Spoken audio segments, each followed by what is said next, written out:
आपण एका राहुटीत जाऊन बघूया. तिकडे एक खास पाहुणा आपलं स्वागत करतोय. तो शाळेचा माजी विद्यार्थी आहे, अभिनेता संजय खापरे. त्यांची राहुटी आहे, त्यांच्या टीमने काय काय केलं ते आपण बघूया. संजयजी नमस्कार. मी तर सत श्री अकाल म्हणेन, कारण तुम्ही पंजाबी लुकमध्ये आहात. नाही, पण आमचं मराठी पण ते पुढे जाणार नाही.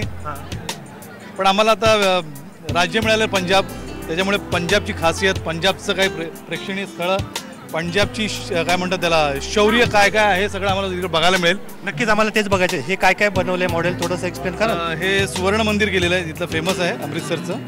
त्याच्यानंतर जालियनवाला बाग, जिथे फार मोठा हत्याकांड झाला होता. आणि हे सगळं हे सुवर्ण मंदिर संजय खापरे यांनी स्वतः बनवलेले, स्वतः घरी.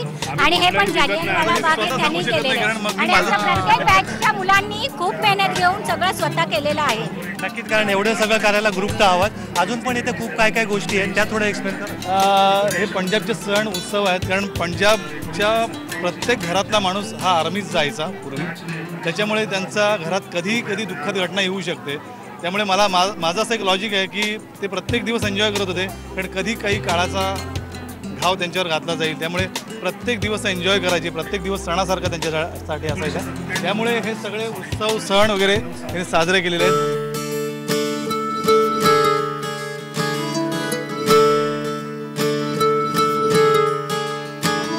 मुंबईचा प्रसिद्ध कबड्डीपटू विशाल माने. विशाल, कसा आहेस? खूप दिवसांनी कसं वाटतंय? खूप बरं वाटतंय. म्हणजे इंटरव्ह्यू खूप लोकांनी घेतले असतील खेळामुळे किंवा वेगळ्या कारणामुळे, पण स्नेहसंमेलन आहे शाळेची, अनेक शाळे कॉलेजमध्ये होतात. पण ही संकल्पना कशी वाटली की राहुटी काय तेच अनेकांना माहिती नसतं. ही संकल्पना आहे आणि त्याच्यात प्रत्येक राज्याची प्रतिकृती आणि त्यात एक सामाजिक संदेश. कसं वाटतंय? खूप चांगली वाटते. आणि ही संकल्पना मुळात HD गावकर यांनी काढलेली आहे. ते आमचे शाळेचे संचालक होते. ते आता ह्याच्यात नाही आहेत.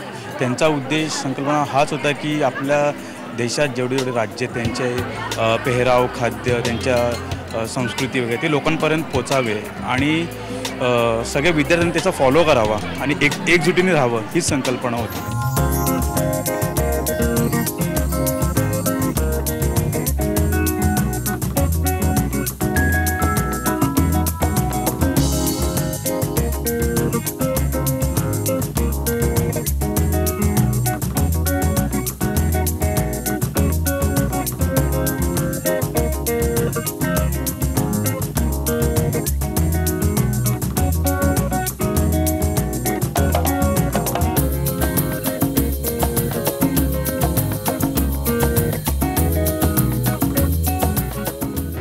एकोणीसशे 86च्या बॅचचे विद्यार्थी ज्यांनी सिक्कीमची राहुटी साकारली आहे. तर मुख्य आकर्षण जे लांबून पण दिसतं या बाहुल्या. आणि बाहुल्याच म्हणायचं का काही वेगळं म्हणतो आपण? ॲक्च्युली हे सिक्कीमचे मास घेऊन जो एक त्यांचा ट्रेडिशनल डान्सेस आहेत सिक्कीममध्ये, त्या प्रकारामधलं हे कलाकृती. हां, तर मग आम्ही थोडंसं क्रिएटिव्हली, आमचे काही मित्र आहेत आर्ट डायरेक्शनमध्ये, संजय चव्हाण, संदीप सावंत वगैरे, संजय खुदूळ, आणि आमच्या टीमने ठरवलं की आपण थोडंसं आउट ऑफ द वे काहीतरी चांगलं करूया. तर आम्ही म्हटलं की चला, नुसते मास घेऊन डान्स करण्यापेक्षा त्या मासला थोडंसं लार्जर दॅन लाईफ आम्ही पपेट स्टाईलमध्ये इन्व्हॉल्व केलं त्यांना. नृत्य तशी वाद्यसुद्धा आहेत, थोडीशी वाद्य आम्हाला वाजवून बघा. वाद्य म्हणजे आम्ही सिक्कीमचा तमंग डान्स आम्ही आज सादर करणार होतो. तुम्ही पण तो पहा. नक्कीच एक झलक दाखवा आम्हाला. अच्छा, सिक्कीम डान्स 1 2 3 4.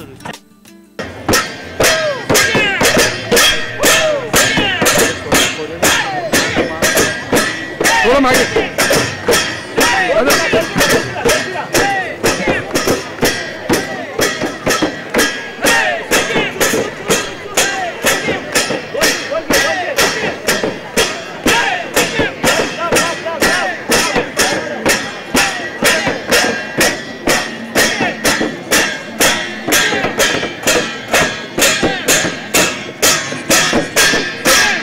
खूप साऱ्या राहुट्या आहेत, खूप साऱ्या कलाकृती आहेत. त्याची छोटीशी स्पर्धा पण आहे. आणि परीक्षकसुद्धा या शाळेचे माजी कलाकारच म्हणेन, माजी कलाकार सर आहेत अच्युत पालव सर. सर नमस्कार. नमस्कार सर, आपण कधीच्या बॅचचे आहेत आणि आपला थोडासा अनुभव सांगा शाळेचा, मग आपण राहुट्यांचं बोलू. मी 1975च्या बॅचचा या शाळेचा विद्यार्थी. या शाळेची एक छान परंपरा आहे की मी सुविचार लिहिण्यापासून ते प्रत्येक राज्याची राहुटी घेऊन त्या राहुट्याचं संकलन करणं, त्या राहुट्याची माहिती देणं. म्हणजे प्रत्येक वर्गाला विभूती असते, एक नेता असतो, त्याच्यावर काम करायचं. आणि ह्या परंपरेनुसार काय झालं की एक मुलावर संस्कार नावाची जी गोष्ट होती ना, ती संस्कार आमच्यावर एवढे घडलेले आहेत की आज 1973 पासूनची बॅच आहे आणि त्या सगळ्या बॅचच्या मुलांनी येऊन सगळ्यांनी स्वतःचं काम इतकं सुंदर मांडलेलं आहे आणि स्वतःला एक वेगळ्या पद्धतीने केलेलं आहे.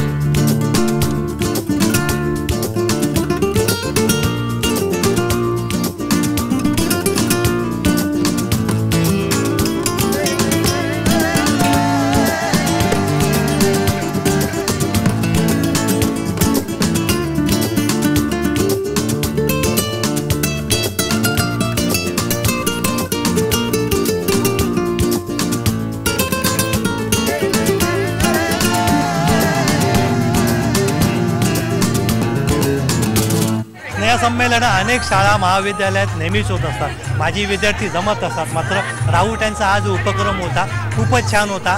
मी खूप एन्जॉय केला. तुम्हालाही नक्की आवडला असेल. व्हिडिओ जर्नलिस्ट सचिन कुबडेसोबत रोहन कदम, IBN लोकमत, मुंबई.